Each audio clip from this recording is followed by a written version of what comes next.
सन्माननीय दिलीपरावजी देशमुख साहेब, माननीय वसंतरावजी ढेगळे साहेब आणि सर्वच मान्यवर.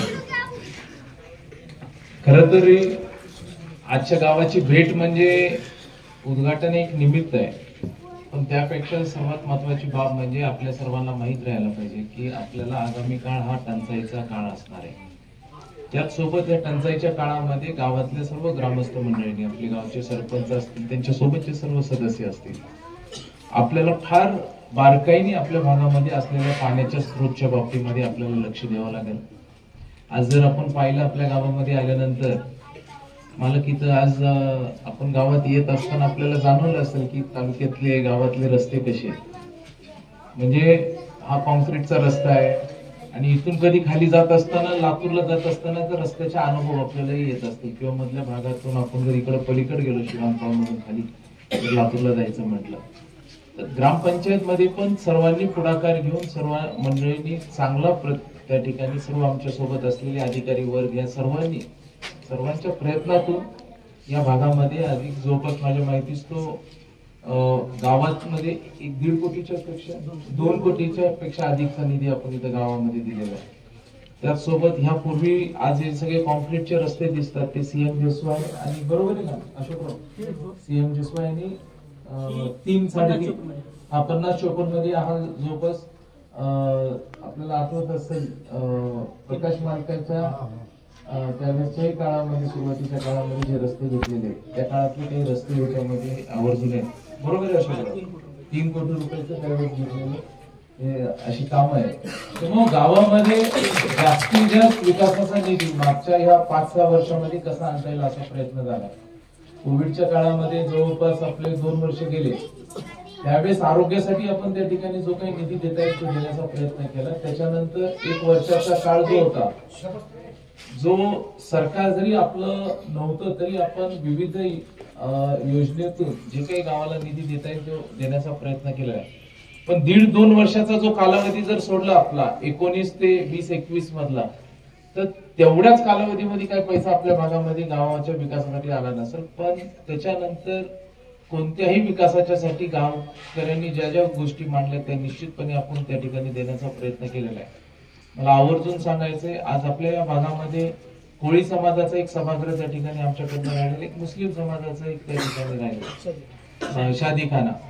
तर येणाऱ्या ह्याच्यामध्ये डिसेंबरच्या बजेटमध्ये येत असताना मुस्लिम समाजाचा आणि कोळी समाजाचं दोन्ही समाजाचं या ठिकाणी दोन्ही समाजाला आपण सभामंडप असेल आणि शादीखाना ह्या दोन्ही आपण त्या ठिकाणी मंजूर करून देऊ. त्याचसोबत आवर्जून एक गोष्ट मला आपल्याला आवर्जून सांगायची, ग्रामस्थांची आता जबाबदारी असणार येणाऱ्या काळामध्ये की जो आपल्या भागामध्ये जे सोयाबीनचा जो पेरा झाला होता ते सोयाबीनचं नुकसान झालेलं आहे. आज जरी आपल्या जमिनी जरी चांगल्या असल्या त्यामुळे आपल्या भागामध्ये 50% सोयाबीन टिकलं असेल.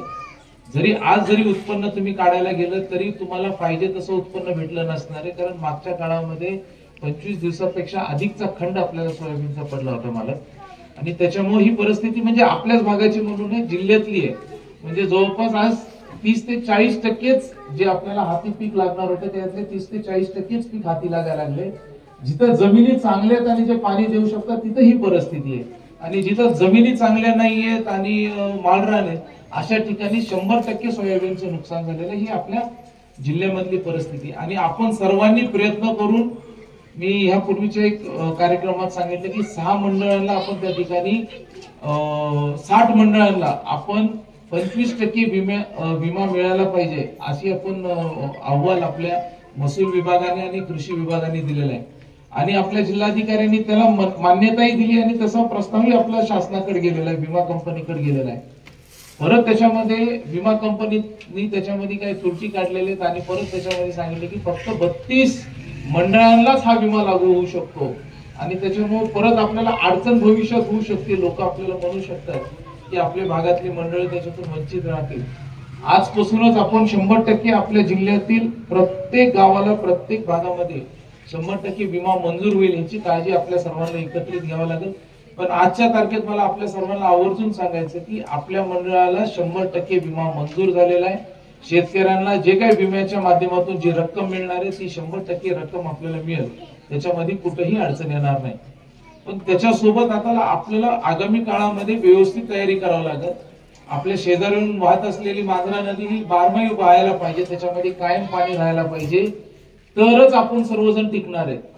आज ही जर परिस्थिती, आज जर ह्या मांजरा नदीला जर जिवंत ठेवायचं असेल, जे सरकारने जी योजना मंजूर केलेली की गोदावरीमध्ये पाणी सोडायचं, आम्ही त्याच्यामध्ये परत काही दुरुस्ती करण्याची मागणी केलेली आहे आणि सरकारने सकारात्मक पद्धतीने विचार करू असं सांगितलेलं आहे. दुरुस्ती म्हणजे काय की गोदावरीमध्ये मराठवाड्याला जे पाणी सोडायचे ते फक्त गोदावरीमध्ये सोडून जमणार नाही, तर त्याला मांजरा आणि तेरणेमध्ये पण पाणी आणावं लागेल, अशी भूमिका आम्ही सरकारकडे मांडलेली आहे. सरकारने पण याला सांगितलं की निश्चितपणे आपण त्याला फेर विचार करू आणि वेगळ्या वाहिनीचा त्या पद्धतीने मांजरा आणि तेरणीमध्ये आपल्याला पाणी कसं आणता येईल असा प्रयत्न आहे. पण हे सहज शक्य नाहीये, याला निश्चितपणे अडचणी त्या ठिकाणी होणार आहेत. आपल्याला त्या ठिकाणी पाठपुरावा करावा लागेल. जोपर्यंत आपण ते मंजूर करून घेत नाही तोपर्यंत शांत बसता येणार नाही.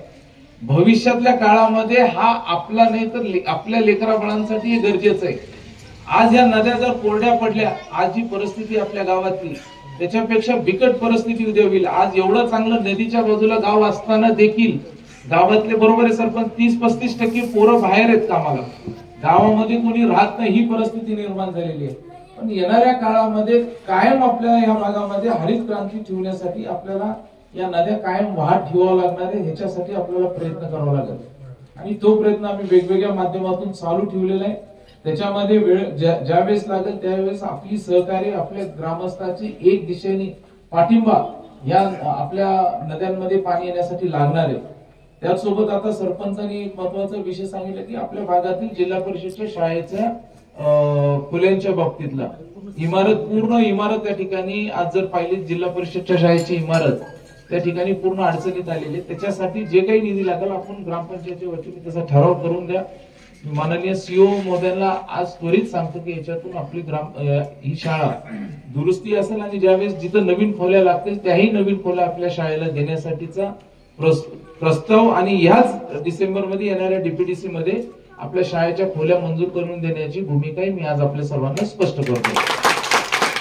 आणि गावातून सर्व ग्रामस्थांनी जो स्वागत सत्कार केला, आपल्यालाही माहिती इथे येत असताना जवळपास 2-2.5 तासाचा उशीर झालाय, पुढेही उशीर होणार आहे.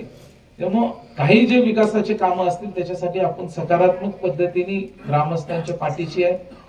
गावकरी आणि सरपंच असतील, त्यांच्या सोबतचे सर्व मंडळी असतील, प्रामाणिकपणे प्रयत्न करत आहेत की जास्तीत जास्त निधी आपल्या गावाला कसा आणता येईल. त्याच्यासोबत माझी त्यांना विनंती असेल की ग्रामस्थांमध्ये जे काही महत्वाच्या गोष्टी असतील त्याचाही त्यांच्यामध्ये जी माहिती पाण्याच्या बद्दल असेल किंवा शिक्षणाच्या बाबतीत असेल, या सर्व माहिती त्यांच्यापर्यंत पोहोचावी अशा पद्धतीने सर्वांनी. कारण एक तरुण ग्रामपंचायत, एक नवीन मुलं आहेत, नवीन चांगल्या पद्धतीने काम करण्याचा प्रयत्न करत आहेत. त्याच्यासाठी निश्चितपणे आपण त्या ठिकाणी सहकार्य करू. अशोकराव असतील, त्यांचा पाठपुरावा असतो. जास्तीत जास्त बाहेरूनचा जो काही कोणता वेगवेगळा निधी गावामध्ये कसा आणता येईल तसा त्यांनी सुचवत असतात. जरी सरपंच असतील पण त्यांना प्रशासनाचा अनुभव इकडे हे दोन्ही तिन्ही एकत्रित चांगला अनुभव असल्यामुळे चांगल्या पद्धतीने गाव त्या ठिकाणी चालू आहे.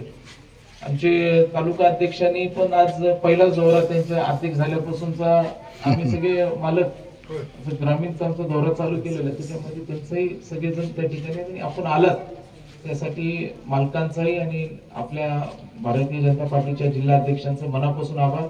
त्याचसोबत जे काही निराधारच्या असतील, बाकीच्या इतर जे काही मंडळींचे जे काही फायली शिल्लक असतील, जे काही त्यांचे प्रस्ताव असतील ते आपण पाठवून द्यावं. येणाऱ्या काळामध्ये आपल्याला कोणतंही नाव कोणत्याही आपल्या यादीतून वंचित राहणार नाही.